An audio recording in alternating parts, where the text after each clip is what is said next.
안녕하세요. 오늘 그 제5회 시민강좌를 시작을 하게 되었습니다. 그래서 오늘은 두 개의 유럽이라는 주제로 대전대학교 글로벌 융합 창의학부 김종법 교수님을 모셨습니다.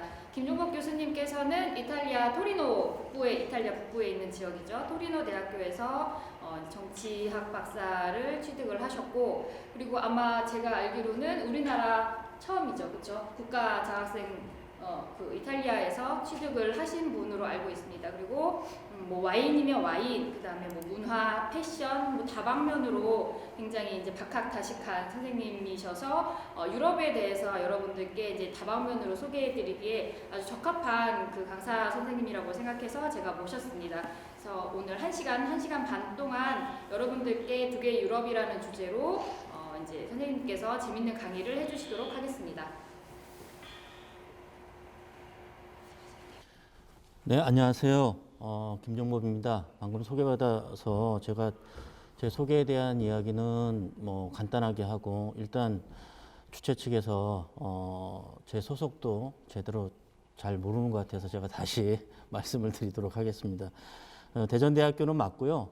글로벌 문화 콘텐츠학과라고 이제 새로 저희가 이제 개명을 했는데, 글로벌 융합 창의학부는 아니고 글로벌 문화 콘텐츠학과, 그다음에 이제 도시재생 뭐 이런 그 학과에서 강의를 하고 있는 김종법입니다.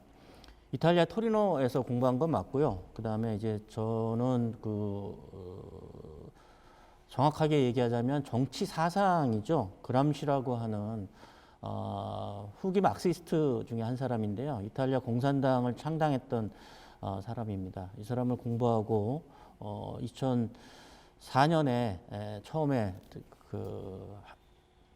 한국에 돌아왔습니다. 근데 한국에 돌아왔는데 그 첫 번째 근무지가 계명대였어요. 제가 한 2년 동안 여기 패션학부 특별한 피셉이라고 하는, 아마 아실 겁니다. 아직도 있는 것 같습니다. 그 피셉의 겸임 교수를 한 2년 했습니다. 그래서 제가 계명대에서 불러주셔서 굉장히 뭐라 그럴까요? 감회도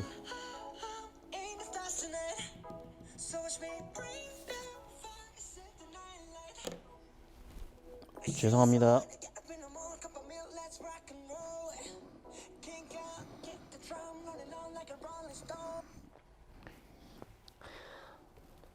죄송합니다. 이게 갑자기 그 뜻하지 않은 사고가 생겼네요. 마스크 제가 벗겠습니다.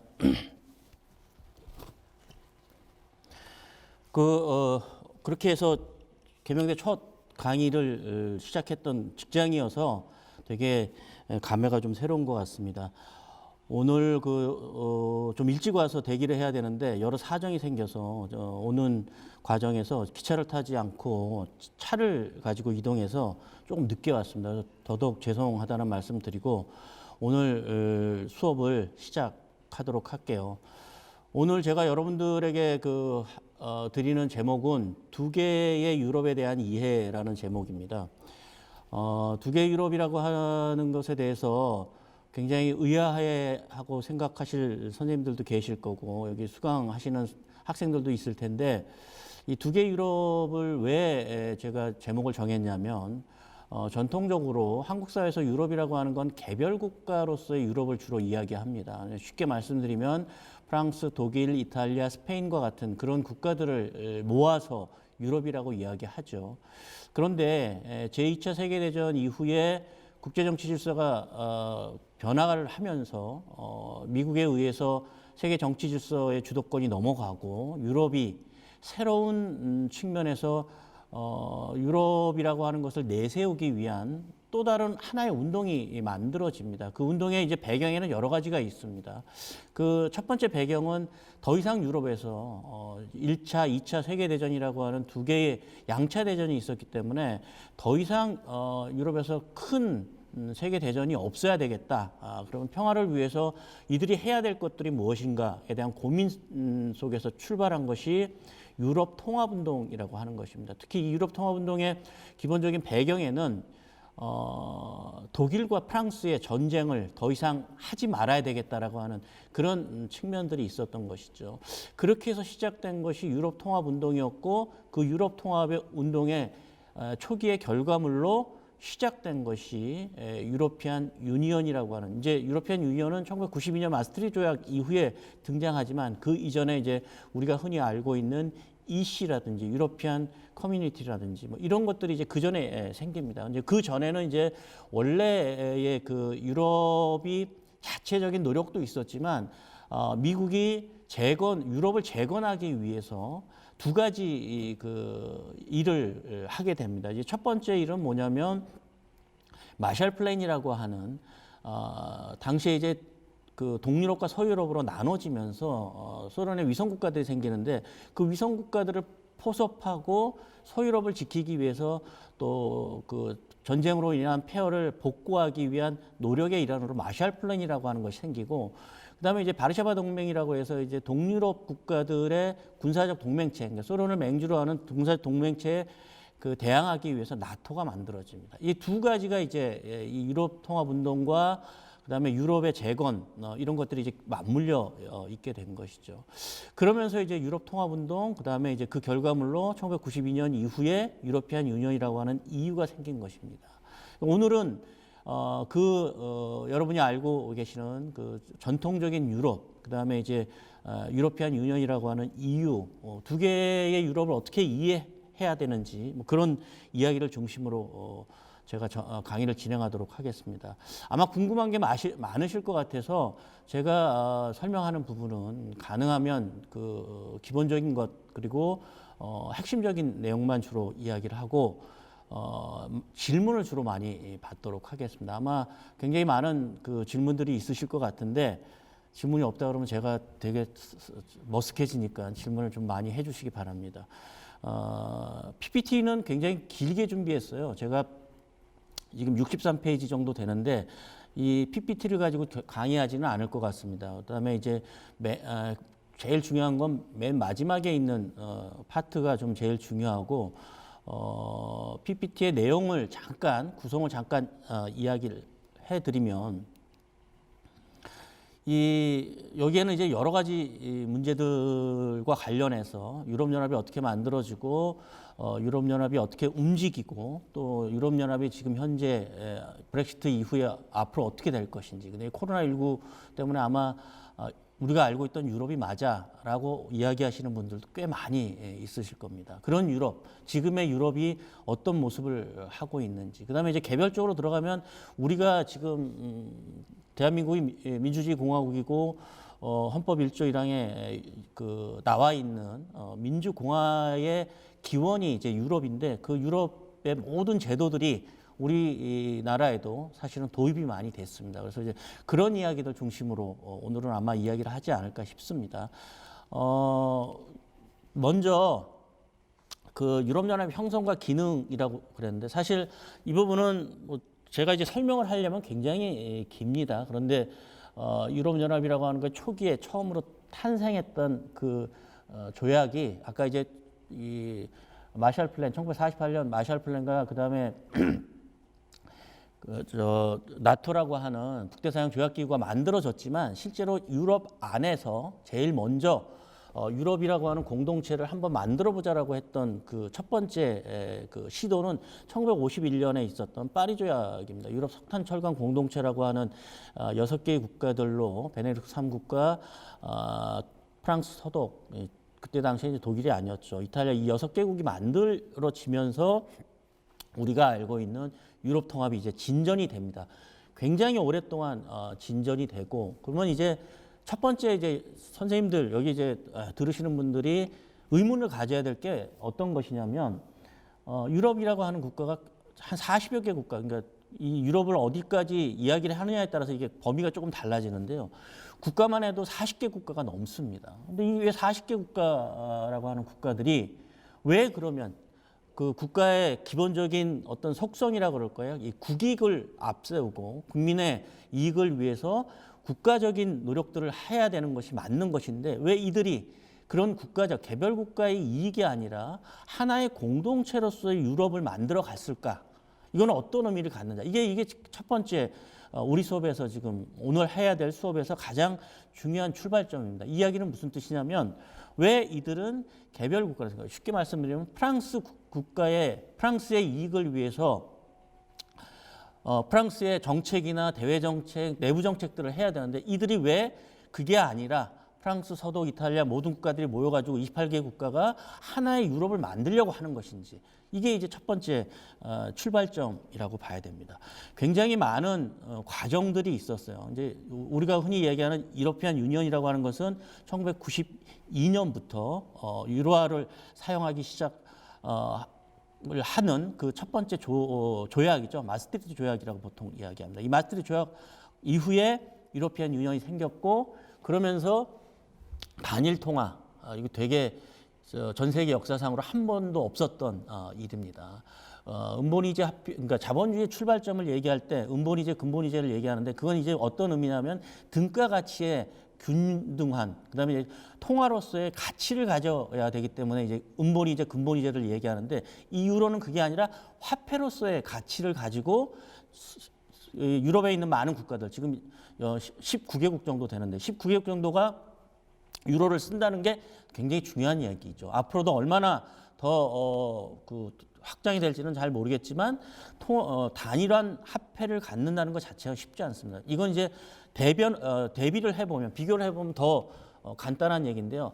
한국을 비롯한 동북아의 3개국이 제일 중요합니다. 뭐 북한도 한반도라고 하는 틀에서 보면 이제 한국, 일본, 중국이 제일 중요한데 이 세 개 국가가 단 세 개 국가가 동북아 평화를 위해서는 동북아 하나된 동아시아 공동체라고 하는 걸 만들어야 된다라고 얘기했는데 아셈부터 시작해서 아세안, 아셈, 아세안 플러스 3 굉장히 많은 기구들이 있는데 한 번도 성공하지 못했습니다. 말만 그 기구만 있는 것이죠. 그러면서 이 3개국이 앞으로 통합이 될 것이냐 저는 개인적으로는 어렵다고 봅니다. 세 개 국가가 모여가지고 하나의 그 동맹체를 만들거나 경제 공동체를 만드는 것도 쉽지 않은데 유럽은 28개국 지금 영국이 이제 최종적으로 떠나기로 했고 27개국이 남았는데 27개국이라고 하는 국가가 아직까지 하나의 단일 대우를 형성하고 있다라는 것 이게 이제 가장 중요한 의미인 것이죠.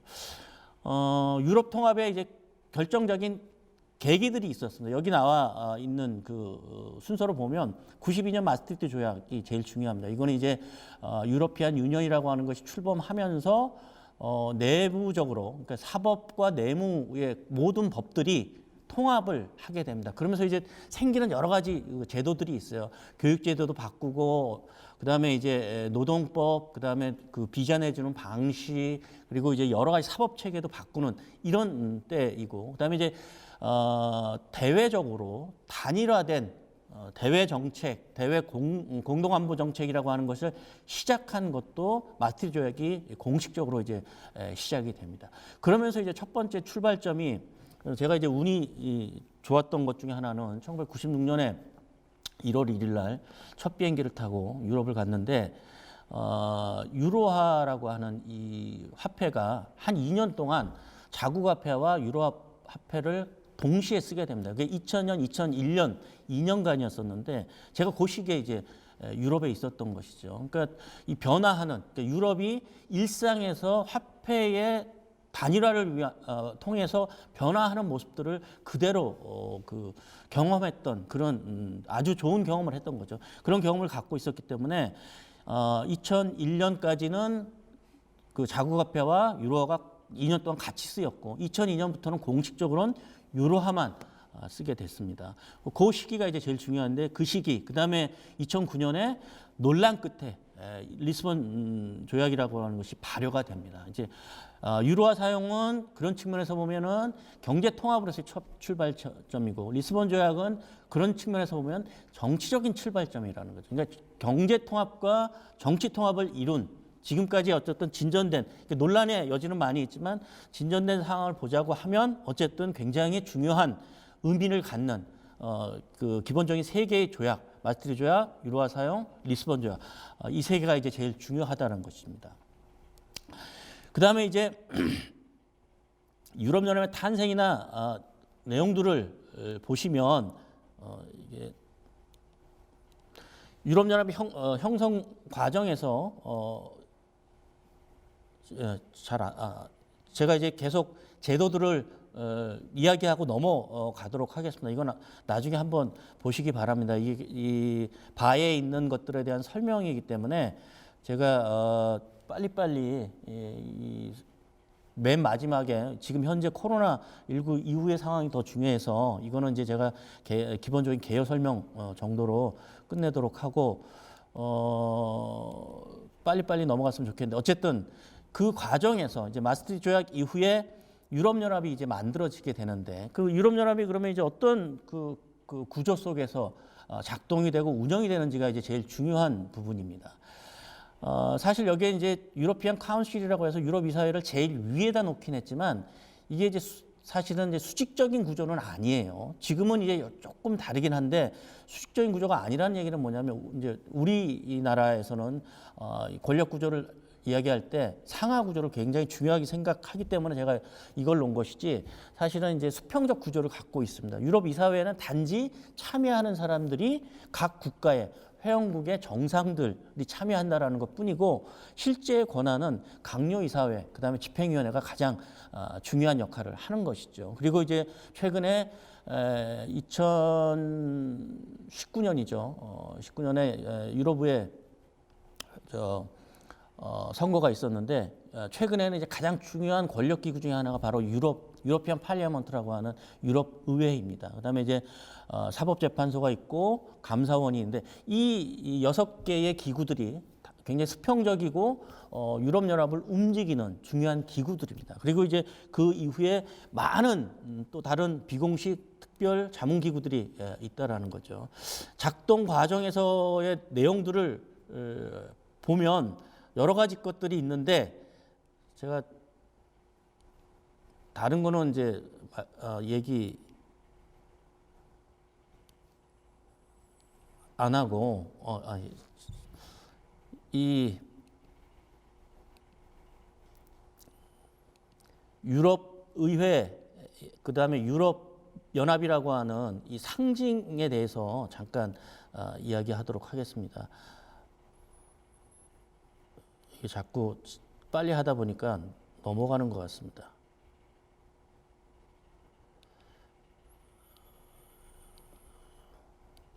죄송합니다. 이게 이 유러피안 카운실의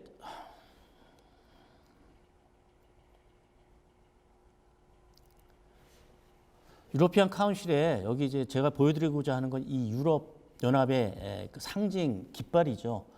저게 이제 12개의 별이 들어 있습니다.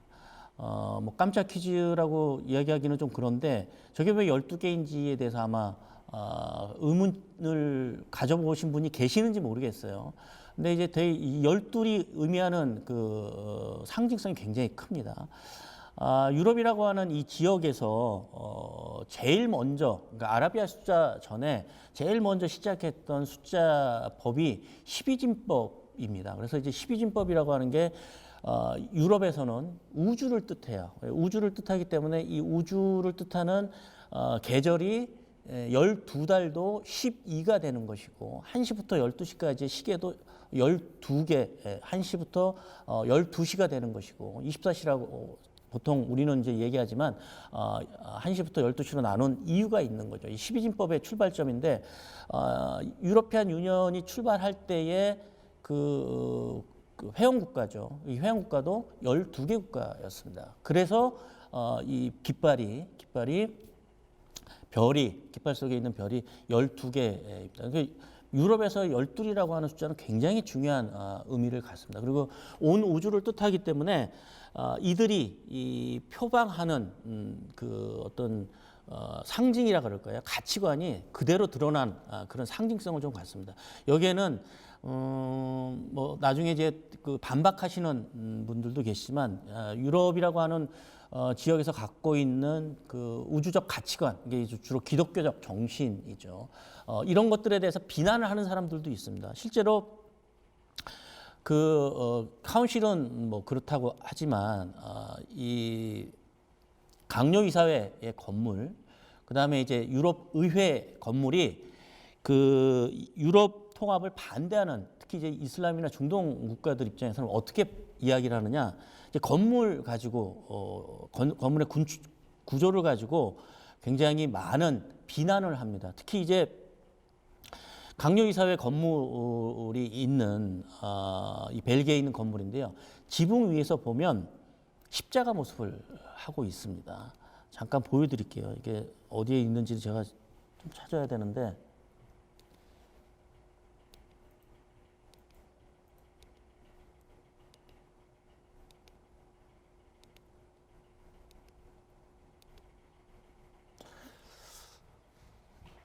이게 이제 그 바벨탑하고 유럽의 건물입니다. 근데 이제 이게 이제 유럽 통합에 반대하는 사람들, 그러니까 유럽 통합에 대해서 그렇게 큰 신뢰를 하지 않는 비유럽 국가 사람들이 이제 주로 제기하는 문제들입니다. 너희들 결국은 기독교적 이상을 위해서 유럽 연합을 만든 게 아니냐? 그 증거로 바벨탑과 유럽의 건물 건축 구조물을 보고 이야기합니다. 이것만 가지고 얘기하는 게 아니라 이게 아까 얘기했던 이제 강요이사가 있는 본부죠. 꺾어진 십자가 모습을 하고 있다라는 겁니다. 위에서 보면 결국 이거는 기독교적 이상을 건물에 표현한 것이고 유럽 연합이라고 하는 유로피안 유니언이 갖고 있는 그 의미를 기독교적 사상의 어떤 구현체로서 생각하는 것이 아니냐. 결국 기독교 세계의 확산이라고 하는 측면에서 보면 유로피안 유니언이라고 하는 것이 어떤 세계 그러니까 유럽 내에서의 평화가 아니라 기독교적 이상체의 구현 뭐 이런 것으로 폄하하는 사람들도 있다라는 거죠. 그럼 어쨌든 이 아까도 말씀드렸지만 카운실부터 시작해서 6개의 주요한 기구들은 유럽 연합을 움직이는데 제일 중요하고 그다음에 대외적인 측면에서는 집행위원회가 사실은 제일 중요합니다. 우리나라도 통상을 대표적 의미에서 통상 조약을 맺는다든지 할 때는 각 국가별로 개별적인 협상과는 또 별개로 집행위원회의 위원장과 EU와의 무역 협상 같은 것은 집행위원회 의장과 조약을 맺는다는 거죠. 그런 측면에서 이게 각각의 권한의 중복과 충돌의 문제가 지금 유럽 연합 내부에서도 계속 제기가 되고 있습니다. 이 제기가 되고 있는 과정에서 유럽 연합을 이끄는 대표적인 2개의 국가가 바로 프랑스와 독일이고 그다음에 이제 주변 국가로서 영국과 이탈리아, 스페인 같은 국가들이 있는 것이죠. 내용이나 과정, 그다음에 이제 작동의 방식들에 대해서는 제가 그 PPT에 있는 내용으로 대신을 하도록 하겠습니다. 유럽 연합이 그렇게 진행돼 오면서 몇 가지 이제 중요한 우리 입장에서 봤을 때 중요한 시사점들이 있습니다. 그건 이제 제도와 정책으로 보통 우리가 얘기할 수 있는데 그 중에 이제 몇 가지 정책을 간단하게 이야기하면 지금은 이 의사결정 제도가 조금씩 달라졌는데 이 의사결정 방식이 되게 독특한 구조를 좀 갖습니다. 단순 다수결, 만장일치, 가중 다수결 이런 것들이 있어요. 근데 이 세 개의 형식이나 그다음에 이제 적용 자체는 민주주의의 어떤 그 모든 대의제에서 이야기하는 가장 중요한 그 의결 방식들을 모두 다 통합적으로 다 혼합해서 사용하고 있다라는 거죠. 이제 그런 측면에서 보면 우리도 그 의사결정 구조에서 단순 다수결이나 만장일치와 같은 그런 측면이 아니라 가중 다수결 제도 같은 것은 한 번쯤은 고민해 볼 필요가 충분히 있다라는 거죠. 이건 지방분권과 중앙 정부 사이의 어떤 결정 과정에서 충분히 이해할 수 있는 그러니까 이제 재정의 기여도라든지 인구수라든지 여러 가지 것들을 감안해서 할 수 있는 그런 부분들입니다. 이제 가중다수결제가 이제 적용되는 부분이 유럽 의회라든지 유럽의 의원 정족수라죠. 국가별로 할당하는 의회 정족수라든지 이런 것들이 이제 여기서 적용이 됩니다. 그 정도 이야기하고 그 다음에 또 중요한 것 중에 하나는 그 유럽연합에 작동하는 재정이 있어야 되는데 재정이 있어야지 유럽연합이 돈을 어떻게 만들어 가지고 유럽연합을 움직일 것인가에 대한 문제인데 이 부분이 이제 브렉시트라고 하는 영국이 결국은 나갈 수밖에 없었던 중요한 이유 중에 하나가 됩니다. 잠깐 이제 말씀을 드리면 무슨 의미냐면 여기 보면 이제 총 지불 충당금이라고 돼 있어요. GNP 대비 약 뭐 1% 정도를 각 국가에서 냅니다. 근데 이게 독일이 내는 1%하고 가장 소국이라고 하는 몰타가 내는 1%는 완전히 차이가 나겠죠. 근데 영국도 만만치 않게 그 경제 규모가 있기 때문에 돈을 냅니다. 근데 여러분 잘 아시겠지만 영국이라고 하는 국가는 여기 보면 농업 부분 스트럭처 펄처라고 해서 구조기금 그 펀드라고 해서 그 구조기금이 있는데 농업 부분과 구조기금 이런 여러 가지 그 지원책들이 유럽연합 회원국들에게 지원을 해주는데 영국은 사실 농업 국가가 아니라는 거죠. 농업 국가도 아니고 어업을 중심으로 하는 국가도 아니고 금융 국가입니다. 이미 1970년대 산업구조 개편을 했고 금융 국가로 넘어갔기 때문에 유럽연합의 1%나 되는 지원을 하지만 사실 혜택을 못 받는 거죠. 그러니까 영국 사람들이 봤을 때는 경제적인 측면에서 협조는 중요하지만 우리는 어떤 혜택을 받느냐라고 항상 되물을 수밖에 없습니다.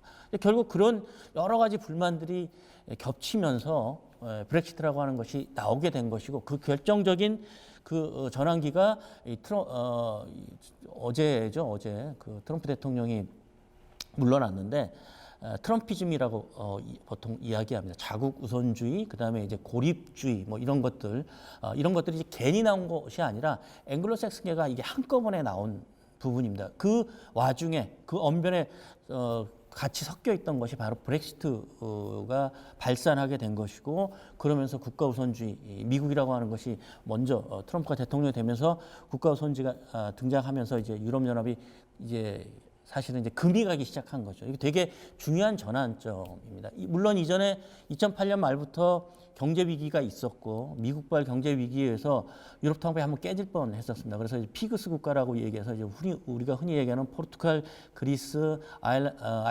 이탈리아, 스페인과 같은 이런 국가들이 경제 위기에 의해서 그렉시트라든지 이탈렉시트와 같은 그런 용어들이 처음 생겨난 것도 사실 브렉시트는 그 이후의 얘기고 2008년 말부터거든요.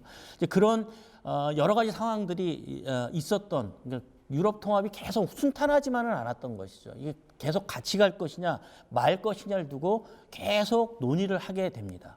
그런데 그 와중에 이 농업 정책이나 또는 이제 조세 정책, 아까 얘기했던 통화 정책, 그다음에 이제 대외적인 측면에서 공동 외교안보 정책과 같은 이런 부분들은 이제 앞으로 한국이라고 하는 한반도 내에서 한국이 지금 현재 굉장히 교착 상태에 있는 이 남북한의 통합 문제가 있을 텐데 이런 부분에서 시사할 수 있는 여러 가지 것들이 있습니다. 한쪽을 휩쓰는 방식은 독일의 사례를 봐서도 그렇지만 굉장히 어려운 곤란한 상황이고 한국이라고 하는 우리나라를 제가 폄하하는 게 아니라 우리나라 수준의 경제력이나 어떤 대외적인 구조상으로 봤을 때는 북한을 끌어안아 가지고 우리가 통합해서 통일을 할 수 있는 그런 정도 수준은 아니거든요. 이제 결국 그렇게 되면 같이 망하자는 얘기인데 우린 독일이 아니라는 거죠. 그런 측면에서 보면 이제 그런 여러 가지 상황을 보면 유럽 통합의 여러 과정이나 정책들은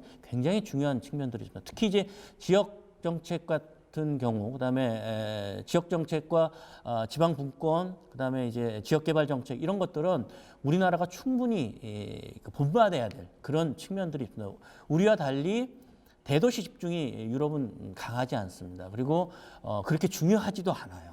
지역별로 특성화가 돼 있고 오히려 이제 우리가 흔히 이야기하는 그 여유롭고 풍요로운 삶을 살 때는 유럽에서도 지역, 그다음에 지방, 이런 농촌, 어촌 이런 데서 사는 게 훨씬 좋다라는 거죠. 아직은 우리 사회가 그런 부분에서 조금 문제가 좀 있습니다. 지금 축소 사회 위기라 그러고 고령화 사회, 출산율 저하 이런 여러 가지 문제들이 있는데 이거 해결하지 못하면 앞으로 그러니까 지금 여기 있는 대학에 다니는 대학생들이나 젊은 세대들이 굉장히 큰 짐을 져야 되는 부분이 있는 거죠. 그런 측면에서 유럽연합이 제기하는 또 지금 현재 실시하고 있는 다양한 정책들은 굉장히 중요한 의미를 가질 수 있다는 거죠.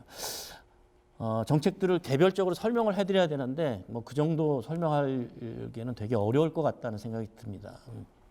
단일 통화 정책은 아까 얘기했고 공동회계화번 정책이나 공동삭증 정책도 이야기를 했어요. 그다음에 이제 새로운 신규 가입국 지원 정책이 있는데 이 부분에서 이제 제가 여러분 선생님들하고 듣는 수강생들 분들께 한 가지 이제 이야기를 하자면 유럽 연합이 그러면 어디까지 갈 것이냐 키포인트의 국가가 있습니다. 이게 이제 러시아하고 터키라고 하는 국가이죠. 이 두 개의 국가 이 바이든이 이번에 새로 그 대통령이 됐는데 주로 미국 대통령이 제일 먼저 대통령이 되면 대유럽에 제일 먼저 옵니다. 예. 프랑스랑 독일을 이제 먼저 방문을 하게 되는데 영국하고 묶어서. 근데 이제 그때마다 제일 먼저 꺼내는 의제 중에 하나가 터키를 언제 유럽연합에 가입시켜 줄 것이냐의 문제입니다. 터키가 아주 독특한 이슬람 국가임에도 불구하고 동서양의 교두보였고 한때는 그 유럽에 속해 있었고 한때는 또 아시아로 분류되기도 하는 그런 독특한 구조예요. 월드컵에 그 유럽 예선에 참여하기도 하는 국가임에도 불구하고 유럽연합 회원국은 절대 안 되는 국가이고 나토 회원국이지만 유럽연합의 공동회계화번 정책에는 참여하지 않습니다. 이게 되게 시사하는 점이 있다라는 거죠. 미국의 입장에서는 유럽과 터키 그리고 이스라엘, 이집트와 같은 이 지중해 연안의 국가들을 이어서 미국 정책을 펴야 되는데 이 터키가 유럽과 항상 동일한 수준에서 움직여야 되는 그걸 위해서는 유럽연합에 들어가야 되는데 아직 못 들어가고 있습니다. 여기에는 여러 가지 문제가 있어요. 키프로스 문제라든지 여러 가지 문제가 있는데 그거를 이제 설명하기는 어렵고 어쨌든 유럽연합이 앞으로 확장되는 과정에서 제일 중요한 국가는 바로 터키와 러시아라는 거죠. 러시아는 잘 아시겠지만 로마노프라고 하는 그 왕조가 가장 늦게까지 유럽을 통치했던 그런 왕조 국가였던 거죠. 1917년에 러시아 혁명에 의해서 사회주의 국가로 바뀌긴 했지만 그들도 역시 아직까지는 유럽인이라는 생각을 더 강합니다. 소련이었을 때는 그게 이제 통합되긴 어려웠지만 러시아로 돌아왔기 때문에 아직 뭐 민주주의 수준이라든지 여러 가지 것들 때문에 이제 그 문제가 되고 있지만 유럽의 입장에서는 흑해를 두고 둘러싼 러시아와의 대립이나 또 자원이라든지 여러 가지 문제들이 있어서 이게 쉽게 그냥 러시아를 미국이 원하는 것처럼 적대적으로 둘 수는 없는 그런 상황이라는 거죠. 이 두 개의 국가가 그런 측면에서 신규로 EU에 가입할 수 있느냐 없느냐 이게 이제 유럽 통합의 어떤 미래를 보는 하나의 기준점이 된다라는 것이죠. 신규 가입국 정책도 굉장히 많이 사용을 합니다. 어쨌든 그 유럽의 정책들에 대해서는 그 정도로 이야기하고 그렇다고 하면 이제 오늘 이제 중요한 그 주제 중에 하나이죠. 바로 현재하고 미래를 어떻게 봐야 될 것인지에 대한 이야기입니다. 그 유럽 연합에서 지금 이제 불거지는 여러 가지 경제적인 충돌, 이해관계, 난민 문제 이것들은 이제 언제 생기기 시작했냐면 이게 되게 그 흥미로운 게 잘 아시겠지만 유럽 연합은 어떻게 보면 앵글로색슨 특히 이제 미국이 저질러 놓은 그 뭐라 그럴까요? 갈등을 해결하고 갈등의 해소의 장. 그 절에 가면 이제 해우소라 그러나요? 이 미국이 저질러 놓은 그 오물을 치우는 곳이 이제 유럽이라는 그런 의미를 갖습니다. 이게 무슨 뜻이냐? 아마 이제 잘 아시겠지만 중동에서 독재 국가들 계속 있었고 전제 국가, 왕조 국가였기 때문에 아랍의 민주화라고 하는 이제 뭐 오렌지 혁명이라고 얘기도 하고 그렇지만 아랍의 민주화가 갖고 있는 가장 큰 폐해가 뭐였었냐면 그 과정에서 수많은 난민들이 생겨났습니다. 이들이 이제 원래 유럽에 많이 가긴 했지만 북아프리카하고 중동의 많은 국가에서 난민들이 있긴 했지만 이 과정 속에서 정말 수많은 난민들이 생기게 됩니다. 그러면서 유럽이 수용할 수 없는 만큼 수준의 난민들이 생겼다는 거죠. 그 과정에서 이제 유럽은 나름대로 고민을 하기 시작합니다. 그 고민이라고 하는 것은 그럼 난민을 얼만큼 받아들여야 되는 것인지 유럽은 기본적으로 대외적인 측면에서 노동자들 그러니까 그 아직 아까도 말씀드렸지만 유럽은 농업을 가장 중요시하는 국가들이 되게 많습니다. 프랑스나 독일도 마찬가지고 이탈리아, 스페인 다 마찬가지거든요. 근데 재밌는 건 뭐냐면 올리브나 포도 그다음에 이제 토마토 이런 것들을 기계로 딸 수 없어요. 사람 손으로 따야 됩니다. 유럽 사람들 자국 국민들 농민들은 절대 그걸 자기들이 따지 않아요. 이제 불법 체류한 외국인들을 쓰거나 아니면 공식적으로 우리가 노동자 비자를 받아가지고 그들로 하여금 농산물을 채취하게 하는 거죠. 일정 부분 그 해외에서 유입된 노동력이 필요하다라는 겁니다. 그래서 이제 난민을 받아들이는 건데 이게 이제 갑자기 너무 많이 온 거죠. 그래서 이제 이들이 이제 생각해냈던 것이 2012년부터 생각해냈던 것이 이제 난민 할당제라고 하는 것이에요. 그래서 2015년에 그게 시행이 되고 그랬는데 여기서 또 문제가 뭐냐? 우리는 싫은데 받아야 되는 그런 할당제가 되면 받아야 되는 그런 일들이 벌어지게 됩니다. 여기서 이제 갈등이 생기고 그 과정에서 이제 유럽이 변화하는 그 틈을 여러분들이 이제 현상을 좀 보면 그 시기부터 그러니까 이 난민이 쏟아져 들어오기 시작하면서부터 경제적 위기에 원래 높은 실업률을 가지고 있었고 청년 실업률이 굉장히 높았던 유럽이에요. 그 시기에 극우 문제가 이제 등장하기 시작합니다. 분리주의 운동과 극우 정당들이 등장하기 시작한 시기가 바로 그 시기예요. 이게 이제 포퓰리즘의 그 영향을 하게 이게 극우가 됐든 극좌가 됐든 중도가 됐든 어쨌든 그 시기부터 유럽은 난민 문제, 경제 문제, 포퓰리즘 문제가 같이 일어나게 됩니다. 이게 이제 유럽을 여러분들이 이제 이해하는 중요한 그 의미이고 또 굉장히 다양한 측면에서 유럽을 볼 수 있는 그런 시각 중에 하나라는 거죠. 이 과정에서 유럽인들이 이제 묻습니다. 이때부터 이제 그러면 우리는 어떻게 해? 유로피안 유니언이 이제 계속 해야 되는 거야, 말아야 되는 거야? 이 회의론자들이 등장하기 시작해요. 유럽 셉티즘이라고 하는 유럽 회의론자들이 등장하기 시작한 것도 바로 이 시기라는 거죠.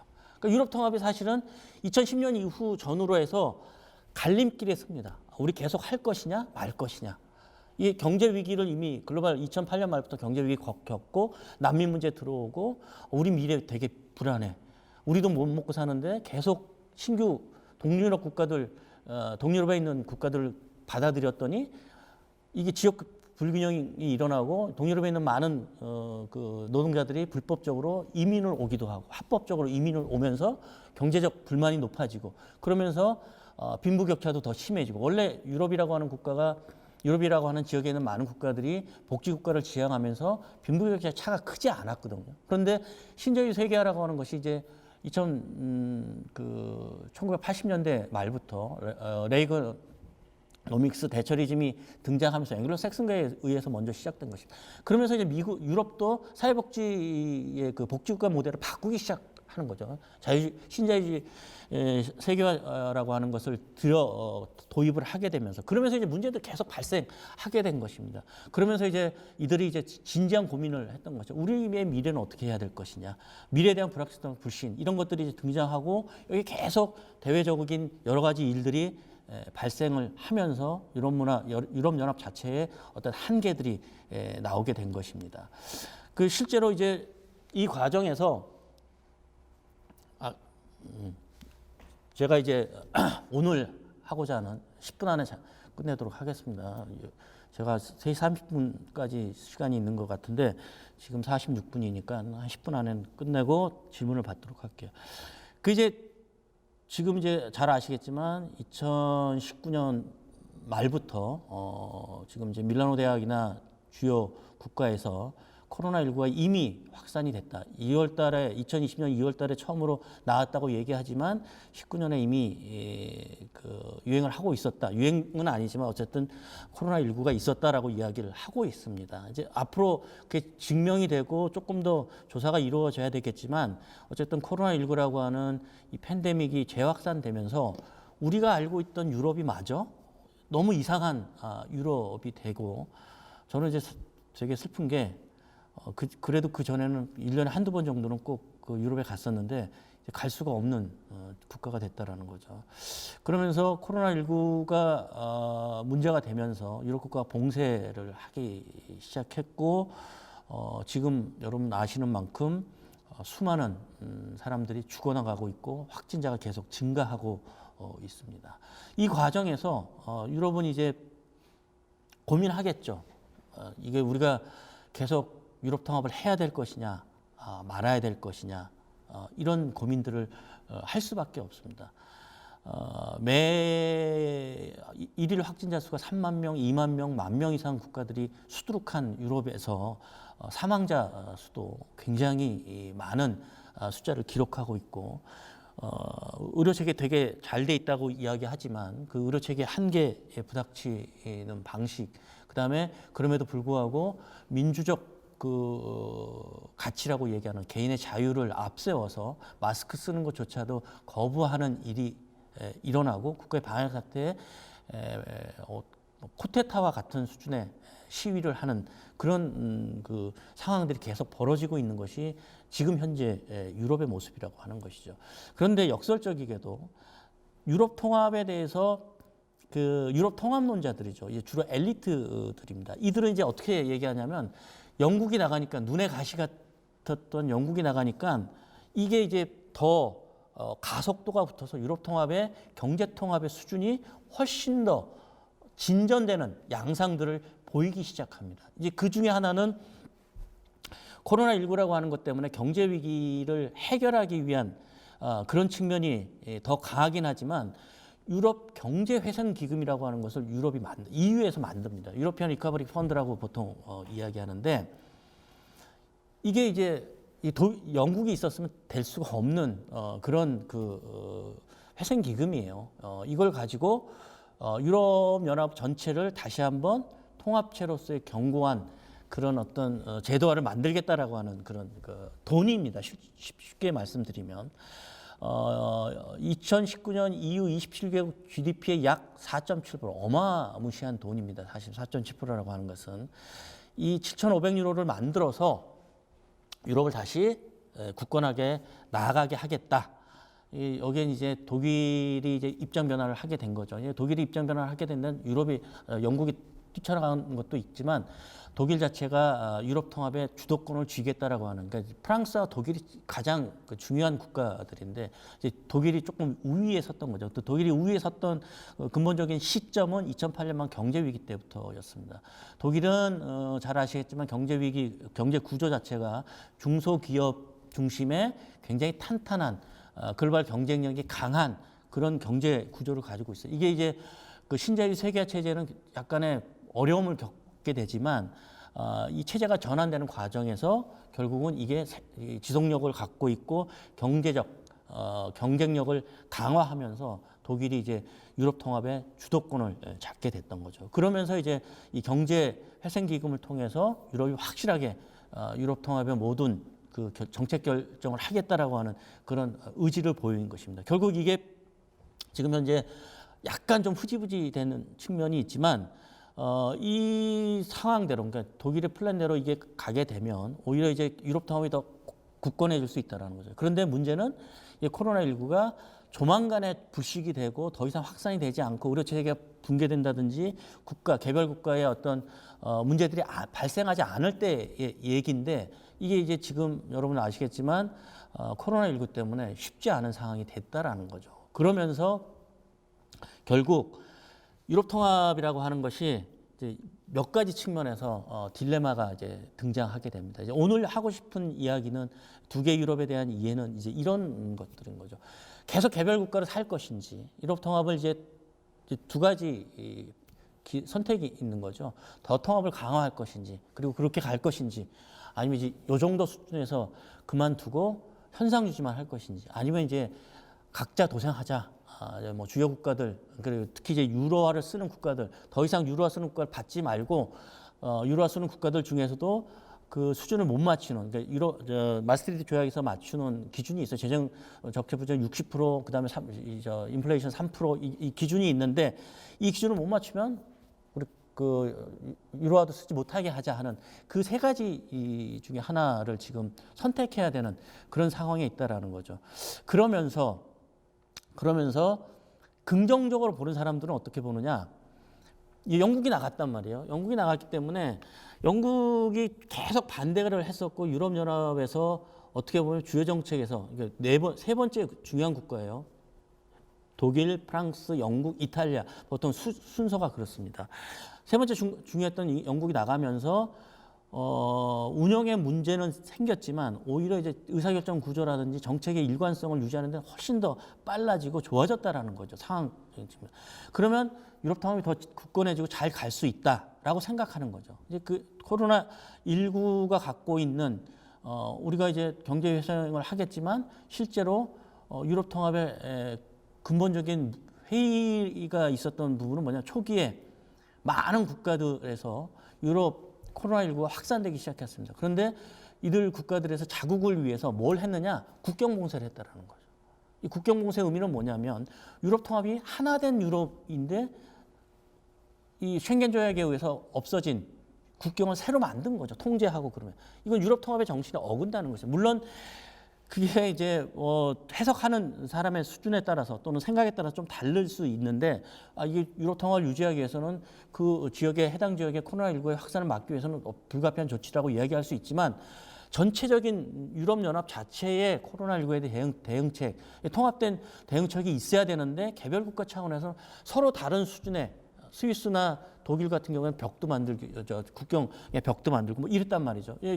그런 측면에서 보면 어떻게 보면 이게 유럽 코로나19가 통합을 더 강화할 것인지 말 것인지에 대한 굉장히 중요한 기준점을 제시하고 있다라는 거죠. 그럼에도 불구하고 영국이 뛰쳐나가면서 예산을 사용한다든지 또 유럽 연합을 위해서 쓸 수 있는 그 지원 체계를 마련한다든지 이런 부분은 훨씬 더 효율적이고 신속성을 가질 수 있다라는 거죠.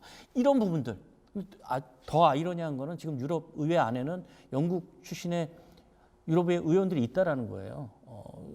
자국이 이미 브렉시트에서 탈퇴했음에도 불구하고 이걸 이제 어떤 방식으로 우리가 이해해야 되느냐에 대한 그런 부분도 있습니다. 결국 이 이야기는 이게 이제 코로나19와 브렉시트가 유럽연합에서 새로운 전환점을 만들어주는데 이 전환점이 장밋빛 미래이냐 아니면 정말 유럽 통합의 위기를 반증하는 것이냐 이 갈림점에 있다라는 거죠. 결국 그런 측면에서 봤을 때 우리 두 개 유럽이라고 하는 이 수업에서 이제 제가 얘기하고자 하는 것은 개별 국가로서의 유럽 통합으로서의 그 어떤 조직제 초국가적인 의미를 갖고 있는 유로피안 유니언에 대한 서로 다른 층위와 수준에 대한 생각들에 대해서 우리가 이제 우리도 대외적인 측면에서 유럽을 바라보는 시각에서 한 번쯤은 이쯤 되는 시각에서는 정리가 좀 필요한 것이 아닌가.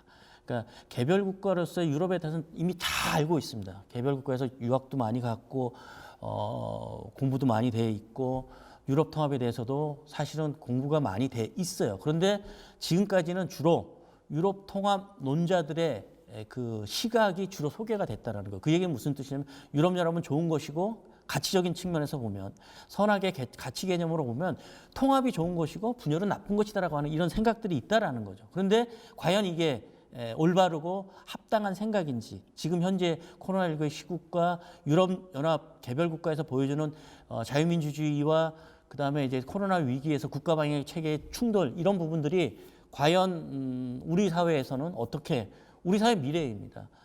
우리도 똑같아집니다. 다문화 사회 이제 지금 아까도 얘기했지만 고령화 사회, 축소 사회 위기라고 하는 것이 이제 계속 진행이 되면 우리도 이미 시작됐어요. 다문화 사회에 대해서 좀 농촌에 가면 5가구 중에 1가구는 다문화 가구입니다. 그 다문화 가구에 대해서 어느 순간 어떤 식으로 극우적인 그 발상이 발발해서 그 사람들에게 해코지를 하거나 극우적인 측면들이 사회 안에서 표출이 되고 그다음에 이제 특히 지금 20대들이 정치적인 무관심뿐이 아니라 경제적인 측면에서도 조금 기성세대들과 좀 다른 측면이 있는데 이게 이제 어느 순간에 사회의 불안 요소로 등장할 수 있다라는 거죠. 그게 앞으로 이념의 문제가 아니라 포퓰리즘의 문제로서 경제적 이해관계에 따라서 이쪽에 저쪽에 왔다 갔다 할 수 있는 그러니까 사회의 그 미래를 예측하고 사회 발전 방향을 계획할 때 불확실성이 가장 큰 문제이거든요. 이제 그런 부분들이 우리 사회에 곧 닥칠 미래가 될 수도 있다라는 거죠. 그런 면에서 두 개 유럽에 대한 이해는 우리 사회를 앞으로 10년이나 20년, 그러니까 20년까지는 안 갈 것 같아요. 제가 볼 때는 5년이나 10년의 유럽의 모습, 지금의 유럽의 모습을 우리가 그대로 볼 수밖에 없습니다. 특히 우리도 코로나19를 어떻게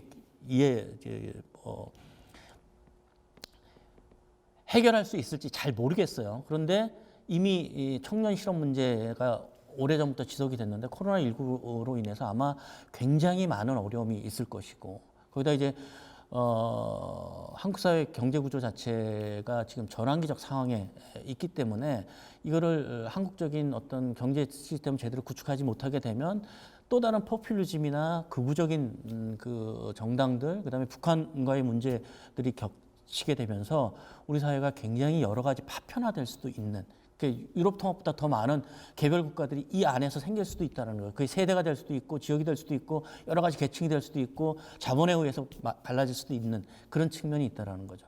이제 그런 면에서 유럽이라고 하는 것이 유럽처럼 우리가 될 수는 없습니다. 한국 아까도 얘기했지만 한국, 일본, 중국이 세 국가가 절대로 통합할 수 없어요. 그거는 뭐 여러 가지 이유가 있지만 그럼에도 불구하고 굳이 세계 국가를 통합시킬 필요는 없다고 저는 생각해요. 근데 한반도 문제를 적용할 때 유럽은 하나의 중요한 몇 가지 시사점들을 그다음 정책적인 함의를 제공할 수 있다라는 거죠. 이제 그런 측면에서 유럽을 좀 이해해야 되고 개별 국가 유럽과 하나된 유럽으로서의 유러피안 유니언은 조금 다른 시각에서 우리가 접근해야 되지 않겠느냐.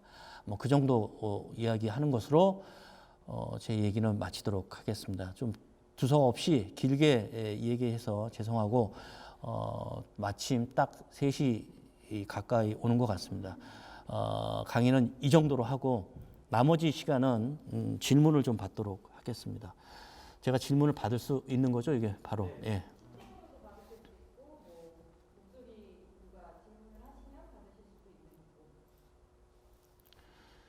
제 강의에 별로 관심이 없었다면 질문이 없을 것 같고 관심이 좀 있으시면 질문. 네.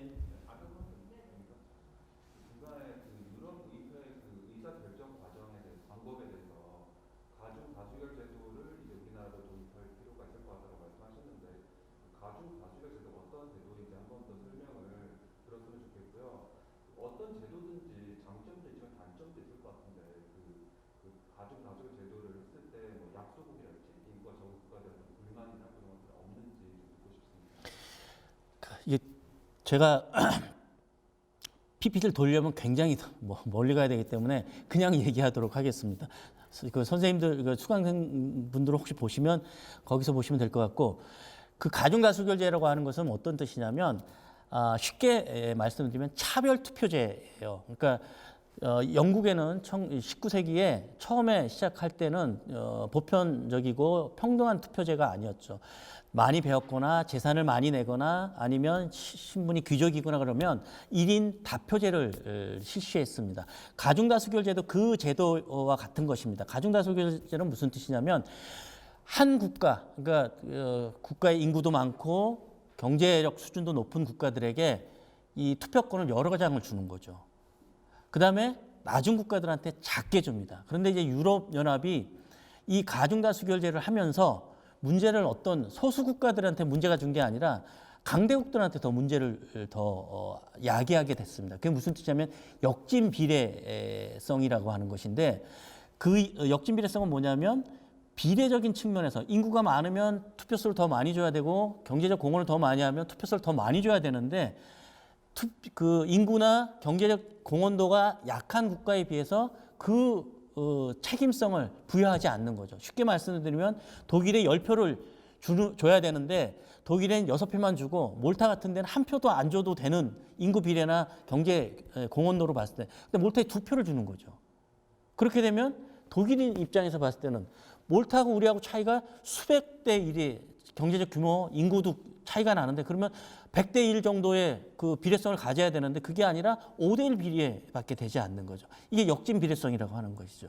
그게 가중다수결을 할 때 유럽이 갖고 있는 또 문제이기도 합니다. 근데 우리 같은 경우에는 의회나 특히 이제 국회에서 중요한 상위법, 헌법 수준에서 이야기할 수 있는 제도를 투표로 이야기할 때 정당의 비례성, 그러니까 비례의원 대표자가 됐건 아니면 단순다수 소선거제에 의해서 뽑히는 직접 선거에 의해서 뽑힌 국회의원이 됐건 간에 이 부분에 차별성을 둘 수도 있다라는 거죠. 그런 측면에서 보면. 그리고 지방의회하고 중앙정부와 지방정부의 결정 과정에서 중앙정부와 지방정부, 그중에서도 경기도하고 저 밑에 무슨 신안군이나 아니면 저쪽 경남에 있는 함양군이라든지 이렇게 작은, 그러니까 인구가 2만 정도밖에 되지도 않는 이런 지방자치단체와 동일한 수준의 어떤 대표성, 등가 대표성을 갖는 것은 국민의 대표성 원칙에도 맞지 않을 수가 있다라는 거죠. 그런 부분들, 단순 다수 소선거제가 갖고 있는 그 문제들을 해결할 수 있는 방식들이 이제 가중 다수결 같은 그런 방식으로 적용할 수 있다라는 거죠. 이거는 이제 제도적인 측면에서 조금 더 논의가 돼야 되지만 충분히 그런 비례성의 불균형점들, 그런 것들 때문에 사실은 단순 다수 소선거제를 브라질이나 프랑스 같은 경우에는 결선 투표제 같은 걸 하거든요. 그런 방식의 그 해결책을 구할 수 있다라는 거죠.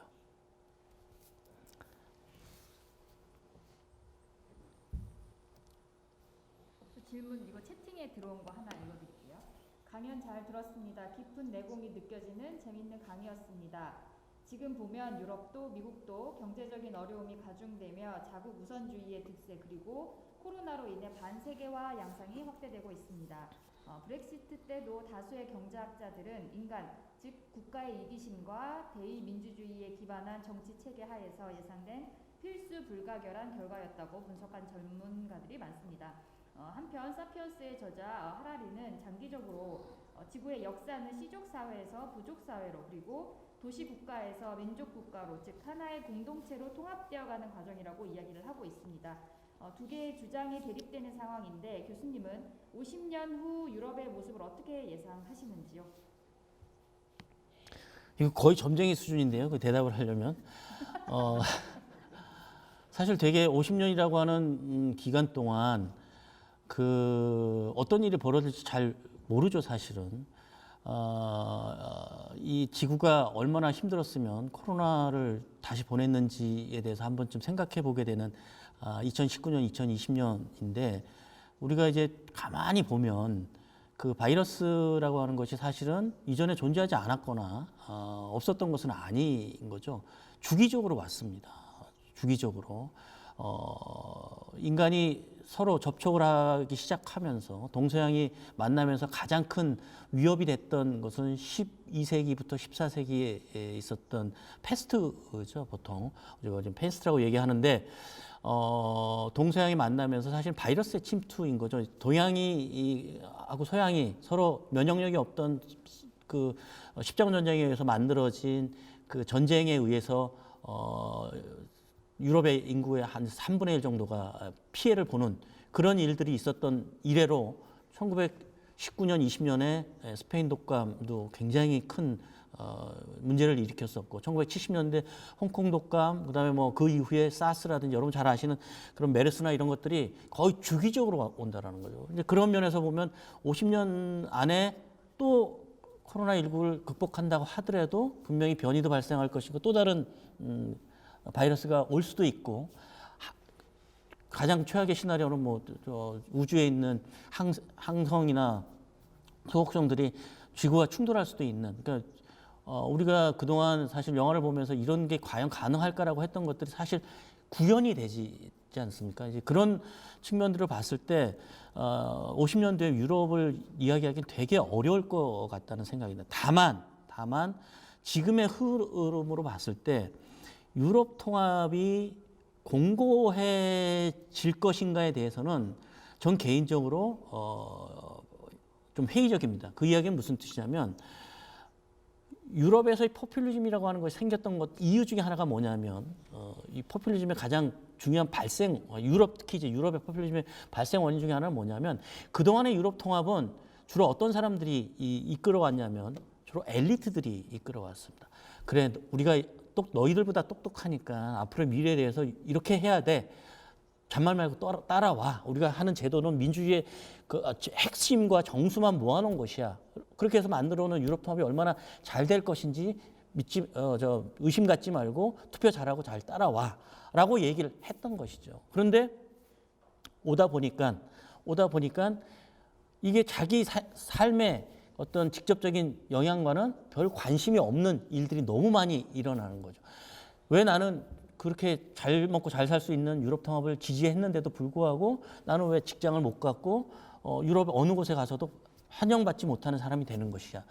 이런 거에 대한 고민들이 난민 문제나 경제 위기의 상황에 부딪히면서 극우 정당들, 그다음에 이제 우리가 이제 흔히 이제 인터넷 정당들이라고 보통 얘기하는데 일반 국민들의 목소리를 담아내는 정당들이 굉장히 많이 생기기 시작했다라는 거죠. 그게 이제 유럽 포퓰리즘의 시작이라는 거죠. 이게 당분간은 계속 지속될 수밖에 없는. 그러니까 지금의 앞으로의 과정에서 특히 이제 두드러지게 대립적으로 제가 보는 관점에서 대립적으로 두드러질 수밖에 없는 것은 엘리트들이 주도하는 유로피안 유니언과 일반 유럽 시민들이 주도하는 분리주의 운동, 이제 분리주의 운동이라고 하는 건 국가를 굳건하게 했다 이런 부분이 아니라 자기가 살고 있는 지역 중심의 분리주의 운동이 더 활발하게 일어날 수밖에 없고 그게 이제 극우주의가 될지 아니면 다른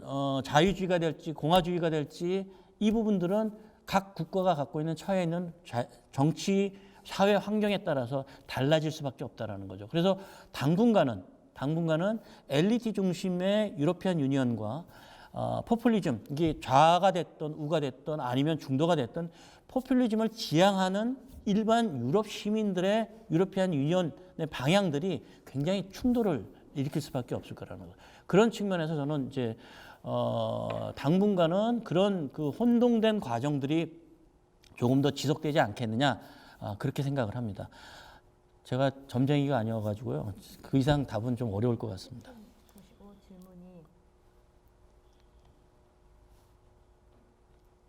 이거 말고 잠시만요. 이거 보시면 돼요.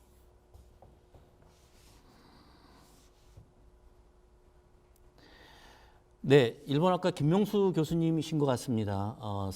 평소 궁금했던 게 굉장히 많으신 것 같습니다. 질문을 간단하게 하셨는데 3가지나 해주셨습니다. 첫 번째 질문이 유럽의 난민 문제는 현재 어떤 상황인가요? 2015년부터 난민 할당제가 시행되고 있다고 하셨는데 현재의 상황이 궁금합니다. 두 번째는 제가 3개의 질문 다 읽고 종합적으로 말씀드리도록 하겠습니다. 2015년 이후 유럽의 극우 문제, 즉 극우 정당의 등장과 보수화가 진행되었다고 하셨는데 비슷한 시기에 등장한 한국의 극우적 성향의 대두와 어떤 차이가 있나요? 한국의 경우는 이념적 문제가 큰 것 같은데 실업 문제처럼 다문화 사회의 집회에 대한 대응으로 이해할 수 있다는 측면이 있나요? 그다음에 이제 3번째는 유럽의 경우 개별 국가의 운영이나 이해 강조가 아닌 공동체를 지향하는 이유에 대한 설명이 좀 부족한 것 같습니다. 한꺼번에 묶어서 얘기하기는 조금 어려운 상황이 됐는데 1, 2번 문제는 조금 묶어서 얘기하고 한국적인 상황을 이야기하면 될 것 같습니다. 지금 유럽의 난민 문제는 사실은 더 이상 어떤 커다란 문제로 유럽 연합 전체에서 이슈화 시키기에는 이제 분명한 한계에 도달했습니다. 더 이상은 이걸 꺼낼 수도 없을 뿐더러 이 문제가 좌파가 됐던 우파가 됐던 함부로 이거를 정치 이슈화 시키기 되게 어려운 부분이 있어요. 계속 이걸 정치 이슈화 시키는 정당들은 아까 얘기했던 포퓰리즘 정당과 극우 정당들입니다. 이들이 경제 실정의 어떤 귀책 사유로 중앙정부의 난민 정책의 수용 이런 부분들을 계속 짚고 넘어가고 있고 그다음에 자신들이 낸 세금으로 난민에 대한 어떤 그 세금을 너무 지나치게 많이 사용하는 부분에 대해서 계속 반대를 하는 것이죠. 그러면서 극우 정당들의 그 세력이라고 할까요? 지지율이 계속 높아지고 있는 그런 상황입니다. 그래서 현재 유럽 안에서는 크게 유럽 통합에 반대하는 분리주의 운동이라고 그러죠. 이 분리주의 운동을 얘기했지만 민족주의와는 다릅니다. 유럽에서의 민족주의는 우리가 생각하는 민족주의하고 달라요. 유럽은 민족주의 자체, 민족이라고는 이야기를 꺼내는 순간 파시즘이나 나치즘과 결탁이 되기 때문에 하나의 범죄 행위라고 인식을 합니다. 그래서 민족주의로 이야기하지 않아요. 그럼에도 불구하고 지금의 극우주의 정당들은 이거를 분리주의 운동으로 결합을 시킵니다. 그래서 우리 지역이 잘 먹고 잘 사는데 왜 굳이 국가주의나 민족주의 이런 것을 꺼내들지 않습니다. 우리하고는 좀 다른 측면이 있다라고 하는 거죠. 지금 굉장히 정체돼 있고 실제로는 유럽도 난민을 통해서 유럽 문제를 해결할 수 있는 그런 수준이 아니라는 거죠. 지금 발등에 불이 떨어진 그런 상황이기 때문에 난민 문제는 굉장히 지금 교착 상태에 빠져 있는 그런 상황이라고 볼 수 있고, 한국의 경우와 이제 그 말씀을 하셨는데 사실 이게 이 공식적인 자리에서 얘기하기 좀 어려운 측면이 있습니다. 특히 이제 한국은 우리 사회에서 그 극우 문제가 이제 처음으로 등장하게 된 것은 이제 사회적인 측면에서, 사회 구조적인 측면에서 보면 1960년대, 70년대 산업화 시대, 우리가 흔히 이야기하는 산업화 시대의 그 세대들이죠. 지금 이제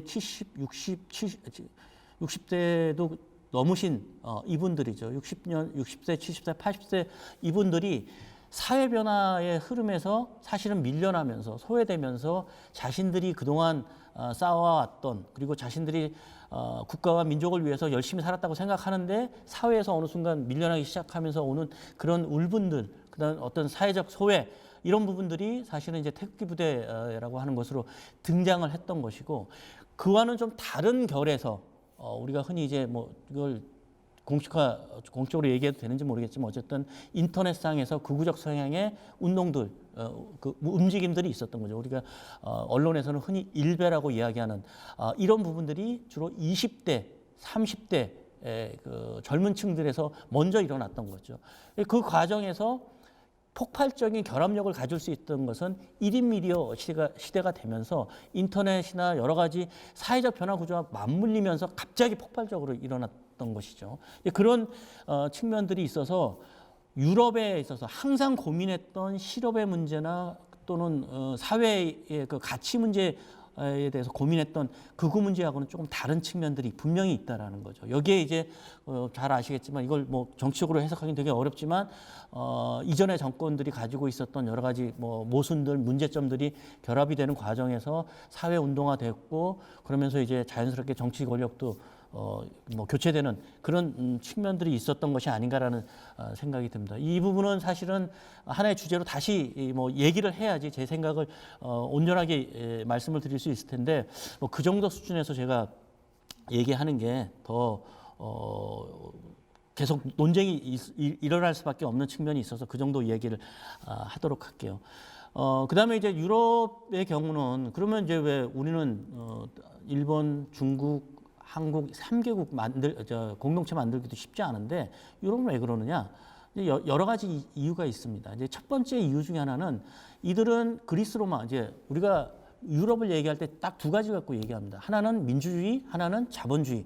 이 두 가지가 시작이 유럽이었던 거죠. 그리스 로마 시대 때부터 시작되어 온 자유민주주의의 역사, 그다음에 자본주의 역사를 유럽에서 보통 그 시발점을 찾습니다. 그런 측면에서 보면 유럽은 그 과정에서 유럽 문화의 정체성이라고 하는 것을 고스란히 역사적으로 중충이 쌓아옵니다.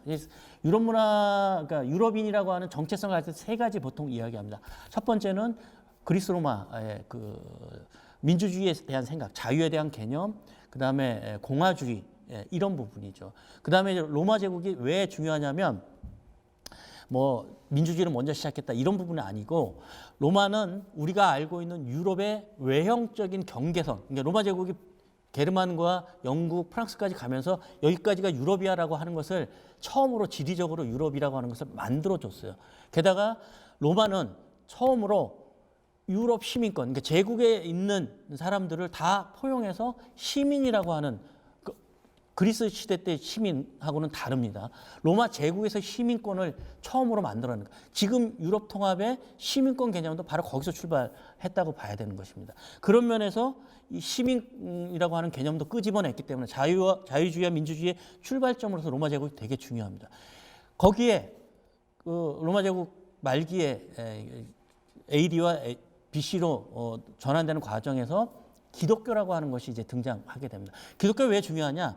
유럽인들 다신교를 믿었던 로마 제국에서 일신교가 처음으로 하나의 국가의 공일된 그리고 공통된 그 종교로 단일화되기 시작했던 거죠.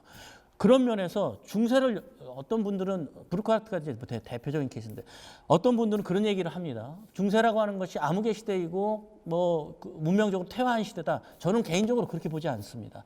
중세는 종교의 시대였던 거죠. 로마라고 하는 다신교 시대에서 단일신 종교였던 기독교를 담아낼 수가 없었기 때문에 단일신 중심의 세계를 운영하기 위해서는 중앙 집권적인 측면의 기독교와 지방 분권적인 측면에 각각 지역의 영주들이 결합된 그런 세계가 필요했던 것이고 그게 중세였던 것이죠. 그 문명적인 측면에 문화적인 측면에 중세가 암흑이었다. 저는 그렇게 보지 않는 사람 중에 하나입니다. 오히려 중세라고 하는 그 기독교 시대가 유럽인들 그러니까 뼈대만 있었던 유럽의 머릿속에 있는 혼과 정신을 불러일으켰던 하나된 통합된 유럽의 어떤 정신적인 종교적인 사상을 불러일으켰던 게 기독교라는 거죠. 그게 이제 유럽의 기본적인 측면이 아까 보여드렸던 유러피안 유니언의 건물들 이런 것들이 이제 외부에서 그 지적하는 이유 중에 하나가 바로 그런 측면이 있는 것이고요. 그다음에 세 번째는 이들이 그렇게 이제 뼈와 머릿속에 그다음에 혼을 불어넣는데 살을 붙이기 시작합니다. 피를 돌게 하고 살을 붙이게 한 게 뭐냐? 바로 르네상스라고 하는 것이죠. 르네상스라고 하는 것을 통해서 문화적인 측면의 통합. 나는 유럽 사람들이 제일 좋아하는 지역 중에 하나가 가장 살고 싶고 여행 가서 한 달 살기라도 하고 싶은 지역 중에 하나가 이전의 시대는 괴테나 이런 17세기, 18세기 바로크 시대 때는 로마였지만 사실은 유럽인들은 가장 좋아하는 지역이 프로방스 지역입니다. 이탈리아 이제 피렌체 주변에 피렌체 중심에 르네상스에 보고 있던 14세기 르네상스의 중심지였던 지역을 가장 선호합니다. 왜? 우리도 똑같은 문화를 우리 지역에서 이 피렌체 주변에 있었던 그런 성들이나 벽화, 그다음에 기독교의 건축물들이 다 그 시기에 만들어졌기 때문에 그 문화적 동질감을 느끼는 거죠. 이 세 가지를 보통 유럽인의 가장 중요한 문화적 정체성을 갖고 있다라고 보는 거죠. 그런 이유 때문에 이들이 쉽게 국경을 없앨 수도 있고 내가 프랑스 사람이지만 이탈리아나 독일에 가서 살 수도 있는 거예요. 실제로 독일 사람들이 가장 싫어하는 민족이 이탈리아 사람이지만 가장 살고 싶은 곳을 이탈리아로 꼽는 이유 중에 하나 그런 것들이죠. 1년에 한 4천만 명이 넘는 사람들이 이탈리아로 이 휴가를 가는 이유가 바로 그런 측면이 있는 것입니다. 그런 면에서 봤을 때는 공동체 지향이라고 하는 것이 원래 기본적으로 가지고 있었던 유럽적인 문화적 공동체, 문화적 일체성이라고 하는 것이 이미 역사적인 측면에서 중첩이 돼 있었고 그런 이유 때문에 쉽게 경제 공동체, 정치 공동체를 좀 더 쉽게 합의하고 만들 수 있지 않았나. 뭐 그 정도 이야기를 하도록 하겠습니다. 설명이 됐는지 모르겠습니다.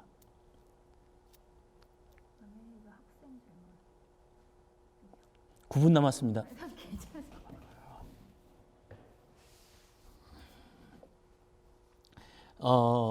박주영 교수님이신지 박주영 학생이랍니다. 박주영 학생이 그 카탈루냐 분리 독립 운동에 대해서 이야기를 하면서 유럽 연합의 이념과 충돌한다는 것을 알게 됐다고 카탈루냐 독립 운동이 큰 영향을 미쳤고 유럽 내의 다양한 도시 내 분리 독립 역사 활기를 갖게 되었다고 들었습니다. 이에 대해서 유럽 연합은 어떻게 대처할지 궁금합니다.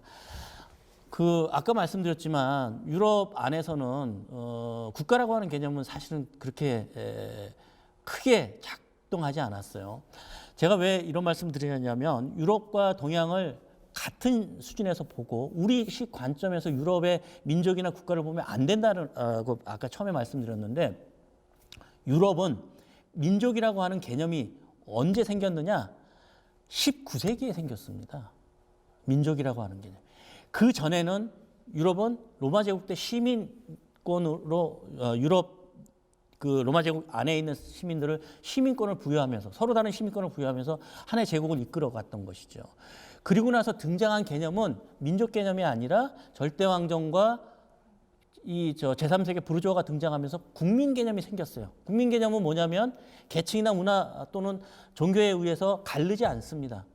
같은 영토 안에 있으면 국민이라는 개념이 생겼던 거죠. 그런데 국민 국가 시대까지 보통 우리가 17세기까지 얘기합니다. 절대왕정 국민 국가 시대까지는 어떤 사람들이 이 유럽을 다스렸냐면 유럽의 4대 왕조가 있습니다. 합스부르크 왕가, 영국 왕가, 그다음에 로마노프 왕가, 부르봉 왕가 이 4개의 왕조가 있어요. 이 4개의 왕조가 유럽을 다스렸어요. 서로 왕조가 다르지만 혼혈 관계라든지 혼인 관계에 의해서 서로 다른 지역을 다스렸어요. 그럼 다 인과관계가 있고 혈연 관계가 있었다라는 거죠. 그런 측면에서 보면 민족이라고 하는 개념은 사실 거기에 끼어들 여지가 없었어요. 그런데 산업혁명, 프랑스 혁명, 러시아 혁명을 통하면서 이게 깨지기 시작합니다. 부르봉 왕조가 프랑스 혁명에 의해서 단두대 이슬로 사라져서 유럽의 많은 그 왕조들은 경악을 했죠. 자신들이 절대적인 신과 같은 존재였어요. 짐이 곧 국가였던 시대였었는데 국민들이 들고 일어나서 단두대로 목이 달라났어요. 합스부르크 왕은 이미 그 전에 스페인 왕과 독일 왕가가 깨지면서 문제가 분열되기 시작했고 로마노프 왕가가 마지막으로 남았는데 1917년 러시아 혁명에 의해서 로마노프 왕가도 멸망을 했습니다. 영국 왕가는 통치하되 군림하지 않는다, 군림하되 통치하지 않는다라고 하는 그 명예혁명에 의해서 사실은 명목뿐인 왕가로 전락해 버렸다는 거죠. 그 이야기는 무슨 뜻이냐면 왕가를 4대 왕가를 대신해서 등장한 프랑스 혁명 이후에 대신해서 등장한 새로운 개념이 뭐냐? 지역의 또는 문화나 종교와 결합해서 민족주의라고 하는 것이 등장했고 그 민족주의가 군국주의나 종교와 결합해서 등장한 1920년대의 유럽의 이념이 바로 파시즘이라는 것입니다. 그런 이유 때문에 우리처럼 아주 오래 전부터 한민족이 중요하고 5,000년 역사를 갖고 하나의 민족은 하나의 국가를 가져야 된다라고 생각을 오래 했던 동양적 사고에서는 중국 다르고 일본 다르고 한국 다른데 이게 세계 뭉쳐져 절대 불가능하다는 거죠. 그런 측면에서 보면. 그런 이유 때문에 카탈루냐 이 독립 문제는 원래 있었던 문제예요. 스페인은 누구를 위하여 종을 울리나에서 나오지만 스페인은 프랑코라고 하는 총독이 독재 체제를 굉장히 오랫동안 유지합니다. 그래서 1975년까지 그게 유지가 돼요. 그 과정에서 이 독재 체제가 가장 탄압을 많이 했던 지역이 바르셀로나 이 지역이에요. 그래서 지금도 레알 마드리드하고 바르셀로나하고 진짜 견원지간인 이유가 있는 것이죠. 그런데 경제적인 측면에서는 바르셀로나가 훨씬 더 잘 삽니다. 바르셀로나 입장에서는 경제 위기가 오니까 굳이 내가 무슨 마드리드나 그 밑에 있는 그 프랑스 남부의 이슬람 흔적도 많은 그런 스페인 남부의 그런 지역과 통합을 해갖고 잘 먹고 잘 살 필요가 있겠어? 뭐 그렇게 생각을 하는 거죠. 근데 이게 바르셀로나만의 문제가 아니라 영국도 있고 이탈리아도 있고 모든 국가에 다 있습니다. 우리가 거기에 대해서 잘 모르는 것뿐이지. 그 이전까지는 계속 아까도 말씀드렸지만 엘리트들이 이야기하는 유럽 통합은 좋은 것이야. 유럽 통합을 안 하는 건 나쁜 것이라고 하는 선악 구분에 의해서 가치 판단에 의해서 지금까지 완 것이지 실제로는 이게 포퓰리즘과 극우 정당이 등장하면서 계속 진행될 수밖에 없다라는 거죠. 이게 앞으로 더 심해지면 심해졌지 이게 멈춰지지 않을 겁니다. 예를 들자면 뭐 그런 거예요. 이탈리아에도 그 사르데냐라고 하는 섬이 있습니다. 이 사르데냐 동쪽에 있는 섬은 지금도 어떻게 이야기하냐면 우리 바르셀로나하고 합칠 거야라고 이야기합니다. 이탈리아에 있는 그 국가임에도 우리식으로 얘기하면 이제 반역죄인 거죠. 이게 국가보안법의 권리입니다. 그럼에도 불구하고 지금도 그런 분리주의 운동들이 있어요. 이탈리아 그 북부 동맹이라고 하는 것은 수도를 만들기 위해서 조그만 도시도 사고 그랬습니다. 군대도 만들고. 우리 같으면 상상도 못하는 일이죠. 그런데 그게 유럽에서는 일반적인 일이라는 거죠. 우리가 그동안 잘 몰랐던 그 상황일 뿐이라는 겁니다. 답이 됐으면 좋겠습니다. 이게 뭐 4분 정도 남았는데 마지막. 한 문제 정도.